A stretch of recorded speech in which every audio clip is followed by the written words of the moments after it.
কিছু জিনিস মনে রাখতে নেই, মনে রাখলে ঘা হয়ে রক্ত গড়াতে থাকে। এক একটা দিন, এক একটা তারিখ ভেতরে ঢুকে পড়ে অবিরত সূচ হয়ে। তোমার জন্মদিন, আমাদের প্রথম দেখা, একসাথে কফি খাওয়ার দিন, ড্রয়িং রুমে প্রথম হাত ধরা, অথবা যেদিন তুমি হঠাৎ করেই কেঁদে ফেলেছিলে। এগুলো মনে রাখলে চলে না।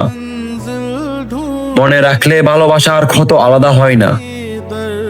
তুমি এখন অন্য কোনো মন্দের ভালো। তুমি এখন আর আমার করা অভিযোগে কাঁদো না, অভিমানে রাত জাগো না। আমি এখন অন্য সুরে হাঁটি। তবু ঠিক ওই তারিখগুলো এসে বলে, এইখানে একসময় ভালোবাসা ছিল। কি অদ্ভুত না? ভালোবাসা শেষ হয়ে যায়, তবু ক্যালেন্ডারের পাতায় তারিখ থাকে। আমার অভিযোগ ছিল খুবই সাধারণ, তুমি কেন বদলে গেলে? তোমার অভিমান ছিল ঈগলের মতো, উঁচুতে উঠতো আর নিচে তাকাতো না।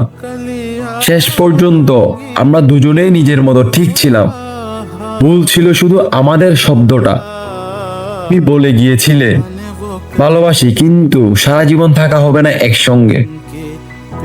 আর আমি মেনে নিয়েছিলাম, ভালোবাসা একা থাকলেও প্রেম কখনোই একা হয় না।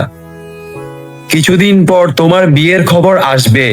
আমি হয়তো ঠোঁটে একটা বিষণ্ণ হাসি নিয়ে কফি খাবো, অথবা হাতে সিগারেট তুলে নিব।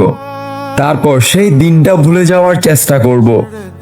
দেখো, সব ভুলে যাওয়া যায় না, তবু ভুলে থাকা জরুরি। কারণ কিছু অ্যানিভার্সারি শুধু ভালোবাসার না, বিচ্ছেদেরও হয়।